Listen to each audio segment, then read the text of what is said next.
I talk about an incident that happened to me in elementary school where a teacher was doing a unit on colonial America and brought in cotton plants for students to pick in order to know what it was like to be an enslaved person. Now, me being one of, I believe, two Black students in the class at that time, I didn't question these methodologies or these pedagogies. I didn't know how to do that, and I wasn't aware that I could do that.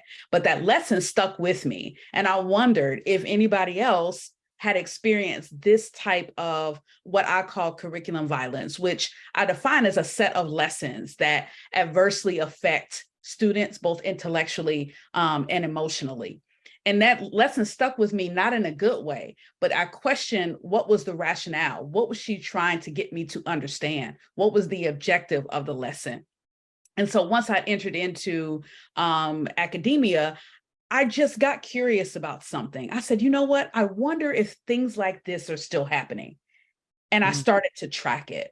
So with just public news reports that I'm finding across the United States, I created this site mapping racial trauma in schools with my undergraduate students here at Grinnell College. And we started looking at the larger umbrella of racialized trauma in schools, which can include anything from bullying, intimidation, harassment, physical violence, racial slurs in the classroom, social media, athletic events, and also curriculum violence, which I just explained. Even though this map doesn't give you all the details right here, we're almost up to 750 incidents of different types of racialized trauma, and we've only been documenting it for 2 years. And so I don't even want to overwhelm people. Well, I kind of do. I want to overwhelm people, but I want this to be fuel because I want people to understand that this is some of the things that Black and Brown students are experiencing when they go into school spaces. And we're not even counting the things that have been undocumented at this point. But what we need to do at this point is name that these schools are a space of suffering for some students, especially when we have educators, administrators, other parties that are coming in saying, we don't need this. And matter of fact, if we do need it, we're going to teach it in a way that's incredibly violent.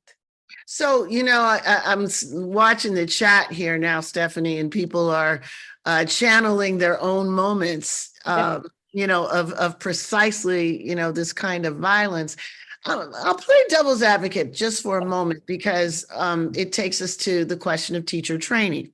Yeah. So I imagine that some people would say, well, that's precisely why teachers should steer clear of any conversation about race, because look, we're not comfortable talking about it. We don't agree necessarily with the DeSantis's of the world, but look, I've stepped in it sometimes. I put my foot in my mouth. I don't know how to talk about these things. So why isn't it a good idea not to talk about this stuff at all? What's the consequence of that? And I ask you this on the eve of just having seen a little clip of Florida voting to ban any kind of instruction for K through 12, and it could even go beyond that, that would prevent teachers from being trained on these topics, on how to teach them appropriately. So what do we do with the people who say, yeah, maybe we shouldn't have any of that, because that's exactly what's going to happen? Right. And I think sometimes people use the information from the site to prove this argument, right? That's and as right. a teacher educator, my stance is this. I don't want people to get rid of what it means to teach the history of this country. I want them to do it better. And so I have high expectations of the people who are in my craft, who are professionals, who care about children, to want to do this correctly. And I feel like there are a majority of teachers who do this work appropriately. And there are a majority of people who want to do this appropriately. I think it leads into this other question about what happens when you're so scared of doing it wrong that you just don't do it at all. So I see teachers just refusing to teach certain texts, refusing to teach certain periods of history, just saying, you know what, I think somebody might not like this book, so let me pull it off the shelf.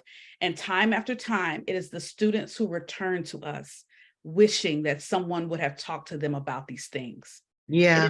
It is the teachers who are saying, I'm sorry, It's the parents in our communities who are saying, yes, it's okay for you to talk to my child about these things. I'm okay with it. I want this to happen, but we're kind of like extrapolating our own defenses on what we think people want for us. And so Right. we just have to be careful not to fall into that gap that they want us to do.